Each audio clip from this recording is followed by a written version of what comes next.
Dubai airport ಮೇಲೆ Iran ರಣದಾಳಿಯನ್ನು ನಡೆಸಿದೆ. Iran drone ಅಟ್ಯಾಕ್ಗೆ Dubai ಅಕ್ಷರಶಃ ತತ್ತರಿಸಿ ಹೋಗಿದೆ ವೀಕ್ಷಕರೇ. ದುಬೈ ಏರ್ಪೋರ್ಟ್ನಲ್ಲಿ ಬ್ಲಾಸ್ಟ್ ಆಗಿದೆ. ಡ್ರೋನ್ ಮೂಲಕ ಭೀಕರ ದಾಳಿಯನ್ನು ನಡೆಸಿದೆ ಇರಾನ್.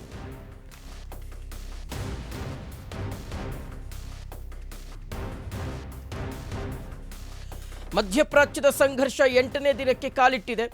ಒಂದು ಕಡೆ ಇಸ್ರೇಲ್ ಮತ್ತು ಅಮೆರಿಕ ಜಂಟಿಯಾಗಿ ಇರಾನ್ ಮೇಲೆ ದಾಳಿಯನ್ನು ಮುಂದುವರೆಸಿದರೆ, ಇರಾನ್, ಇಸ್ರೇಲ್ ಮತ್ತು ಅಮೆರಿಕದ ಸೇನಾ ನೆಲೆಗಳು ಸೇರಿದ ಹಾಗೆ ಅರಬ್ ರಾಷ್ಟ್ರಗಳ ಮೇಲೂ ಸಹ ದಾಳಿಯನ್ನು ಮುಂದುವರೆಸಿರುವಂಥದ್ದು. ಅಕ್ಷರಶಃ ಇರಾನ್ ಅರಬ್ ರಾಷ್ಟ್ರಗಳ ಮೇಲೆ ಬೆಂಕಿಯುಗೊಳ್ಳುತ್ತಾ ಇದೆ.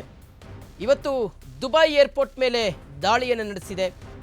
ಡ್ರೋನ್ ದಾಳಿಯನ್ನು ನಡೆಸೋದರ ಮೂಲಕ ದುಬೈ ಏರ್ಪೋರ್ಟನ್ನು ಧ್ವಂಸ ಮಾಡಿದೆ. ಮೆಟ್ರೋ ನಿಲ್ದಾಣ, ಮೆಟ್ರೋ ರೈಲು ಹೋಗ್ತಾ ಇದ್ದಂಥ ಸಂದರ್ಭದಲ್ಲೇ ನಡೆದಿರುವಂತಹ ಅತಿ ದೊಡ್ಡ ಬ್ಲಾಸ್ಟ್ ಇದು. ದೃಶ್ಯಗಳಲ್ಲಿ ಗಮನಿಸ್ತಾ ಇದ್ದೀರಾ. ಸಂಘರ್ಷ ಸದ್ಯಕ್ಕೆ ತಣ್ಣಗಾಗುವಂಥ ಯಾವುದೇ ಲಕ್ಷಣಗಳು ಕಾಣಿಸ್ತಾ ಇಲ್ಲ. ಸತತ 8 ದಿನಗಳಿಂದಲೂ ಸಹ ಮಧ್ಯಪ್ರಾಚ್ಯದಲ್ಲಿ ಯುದ್ಧದ ಕಾರ್ಮೋಡ ಆವರಿಸಿದೆ. ಒಂದು ಕಡೆ ಇರಾನ್ ಮಾಡು ಇಲ್ಲವೇ ಮಡಿ ಅನ್ನುವ ಒಂದು ಮನಸ್ಥಿತಿಗೆ ಬಂದಿರೋ ಹಾಗೆ ಕಾಣಿಸ್ತಾ ಇದೆ. ಮಗದೊಂದು ಕಡೆ ಇರಾನ್ ಶಸ್ತ್ರತ್ಯಾಗ ಮಾಡುವವರೆಗೂ ಸಹ ನಾವು ಸುಮ್ಮನಿರೋದಿಲ್ಲ ಅನ್ನುವ ಸ್ಪಷ್ಟ ಸಂದೇಶವನ್ನು ಅಮೆರಿಕ ಮತ್ತು ಇಸ್ರೇಲ್ ರವಾನೆ ಮಾಡಿರುವಂಥದ್ದು. ಆದರೆ ಇರಾನ್ ಮಾತ್ರ ಹೇಗೂ ಸಾಯ್ತೀವಿ, ಆದರೆ ಸಾಯೋದಕ್ಕೂ ಮುಂಚಿತವಾಗಿ ನಾವು ಡ್ಯಾಮೇಜ್ ಮಾಡಿ ಸಾಯೋಣ ಅನ್ನುವ ಮನಸ್ಥಿತಿಗೆ ಬಂದ ಹಾಗೆ ಕಾಣಿಸ್ತಾ ಇದೆ. ಸೊ ಹೀಗಾಗಿಯೇ ಇಸ್ರೇಲ್ ಮೇಲೆ ಒಂದು ಕಡೆ ದಾಳಿ ಮಾಡ್ತಾ ಇದೆ, ಮಗದೊಂದು ಕಡೆ ಅಮೆರಿಕದ ಸೇನಾ ನೆಲೆಗಳನ್ನು ಗುರಿಯಾಗಿಸಿಕೊಂಡು ದಾಳಿಯನ್ನು ನಡೆಸ್ತಾ ಇದೆ. ಇದೆಲ್ಲದರ ನಡುವೆ ಅರಬ್ ರಾಷ್ಟ್ರಗಳ ಮೇಲೂ ಸಹ, ಇಸ್ಲಾಮಿಕ್ ರಾಷ್ಟ್ರಗಳ ಮೇಲೂ ಸಹ ದಾಳಿಯನ್ನು ಮುಂದುವರೆಸಿದೆ. UAE ಸೇರಿದ ಹಾಗೆ ಪ್ರಮುಖ ಅರಬ್ ರಾಷ್ಟ್ರಗಳ ಮೇಲೆ ಅಟ್ಯಾಕನ್ನು ಕಂಟಿನ್ಯೂ ಮಾಡಿರುವಂಥದ್ದು. ಮಿಸೈಲ್ ಅಟ್ಯಾಕ್ಗಳನ್ನು ಮಾಡ್ತಾ ಇದೆ, ಮಗದೊಂದು ಕಡೆ ಡ್ರೋನ್ ದಾಳಿಗಳನ್ನು ಮಾಡ್ತಾ ಇರುವಂಥದ್ದು. ಆ ಮೂಲಕ ಇರಾನ್ ತಾನು ಅಂದುಕೊಂಡಿರೋದನ್ನು ಸಾಧಿಸಿಯೇ ತೀರುತ್ತೇನೆ ಅನ್ನುವ ಸ್ಪಷ್ಟ ಸಂದೇಶವನ್ನು ಜಗತ್ತಿಗೆ ರವಾನಿಸ್ತಾ ಇರುವಂಥದ್ದು.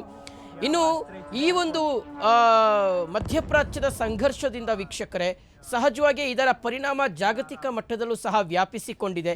ಈಗಾಗಲೇ ವಿಶ್ವದ ಬಹುತೇಕ ರಾಷ್ಟ್ರಗಳಲ್ಲಿ ಒಂದು ರೀತಿಯಾಗಿ ಅಯೋಮಯವಾಗಿರ್ತಕ್ಕಂಥ ಪರಿಸ್ಥಿತಿ ನಿರ್ಮಾಣ ಆಗ್ತಾ ಇದೆ. ಅದು ಪೆಟ್ರೋಲಿಯಂ ವಿಚಾರಕ್ಕೆ ಸಂಬಂಧಪಟ್ಟಂತೆ.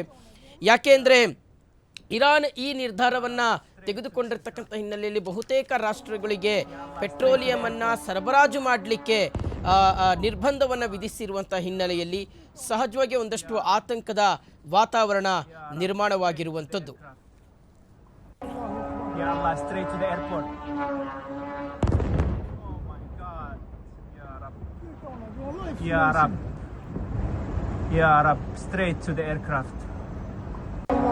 Ya Allah, straight to the airport.